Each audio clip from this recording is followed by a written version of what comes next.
충청북도는 오는 21일부터 27일까지 성수식품 제조 판매업체에 대해 도, 시군, 소비자 식품위생 감시원 합동 점검을 실시합니다.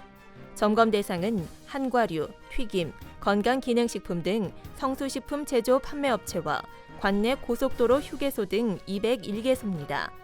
주요 점검 사항은 유통기한 경과 또는 식품에 사용할 수 없는 원료 사용, 제조 가공실 등의 위생적 관리, 식품 등의 위생적인 취급에 관한 기준 준수 등입니다. 경미한 위반 사항은 현지 지도를 통해 개선하고 상습 고의적 불법 행위에 대해서는 행정처분과 함께 고발 조치할 계획입니다. 2019 충주세계 무예마스터십 조직위원회는 국제 명예 홍보대사 6명을 위촉했습니다. 조직위는 씨름, 태권 등 6개 종목에 대해 국제연맹으로부터 추천을 받아 선수 6명을 국제 명예 홍보대사로 선정했습니다. 선정된 국제 명예 홍보대사는 씨름 이태연, 태권 정경화, 펜칵실랏, 쉐이크 파만 빈 쉐이크 알루딘, 크라쉬 조비딘 코지니 야조프, 한국 합기도 아스툴리로 파리드 데이비드, 통일무도 피파야 스리 수완 등 6명입니다. 이들은 종목 소개와 응원 메시지를 담은 UCC 영상을 제작해 홈페이지와 SNS, 유튜브 등에 게시해 대회를 홍보하게 됩니다. 2019 충북국제무예액션영화제 상영 시간표가 공개됐습니다.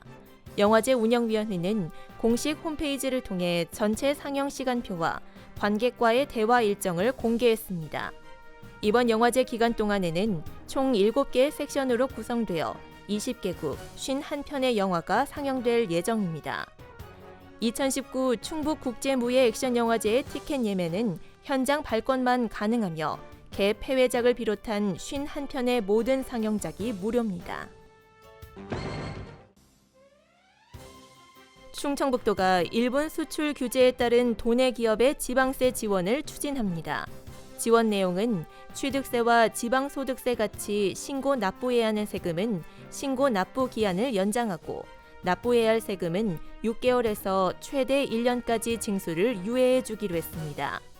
아울러 기업이 신청한 경우 세무조사 연기, 체납액에 대한 체납 처분을 1년 유예 등입니다.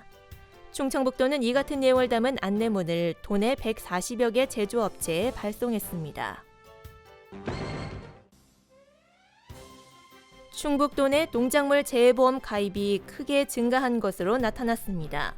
충청북도에 따르면 올해 상반기 농작물 재해보험 가입 면적은 16,801헥타르로 지난해 같은 기간보다 43% 이상 증가했습니다. 품목별 가입률을 보면 대추가 80%로 가장 높았고 사과 51%, 벼 36%, 배 27%, 콩 21% 등의 순이었습니다. 보험 가입이 증가한 것은 최근 집중호우와 폭염, 가뭄 등으로 농작물 피해가 증가했기 때문으로 분석됩니다. 알림마당입니다. 충청북도가 충북개발공사 차기 사장 공모에 들어갔습니다. 자격 조건은 국가 또는 지방공무원 3급 이상 재직 중 또는 재직 경력, 정부 또는 지자체 출자 출연 투자기관 상임 임원 1년 이상, 대학에서 공기업 관련 분야 부교수 이상 등입니다. 접수는 이달 29일까지로 충북개발공사 인사총무부로 우편 또는 방문 제출하면 됩니다. 제4회 괴산 유기농 페스티벌이 다음 달 20일부터 21일까지 괴산 유기농 엑스포 광장에서 열립니다. 이번 페스티벌에서는 친환경 농산물을 전시 홍보하고 유기 농산물도 판매합니다. 또 유기 농산물을 재료로 사용한 먹거리를 파는 식당도 운영합니다. 옥천군이 운전면허증을 반납하는 70세 이상 고령 운전자에게 10만 원 상당의 옥천사랑 상품권을 지급하기로 했습니다. 옥천군은 이 같은 내용을 담은 옥천군 고령운전자 교통사고 예방에 관한 조례를 만들고 입법 예고했습니다. 또 고령운전자 교통사고 예방을 위한 홍보와 안전교육을 시행할 예정입니다. 진천군은 태양광 발전시설이 주변보다 높아 발생하는 조망권 침해와 경관 저해 등의 민원을 없애기 위해 높이 제한 지침을 시행합니다. 이에 따라 건물 지붕이나 옥상에 태양광 발전 시설을 설치할 경우 상단 높이는 2.5m, 땅 위에 설치하는 경우는 5m를 넘을 수 없습니다.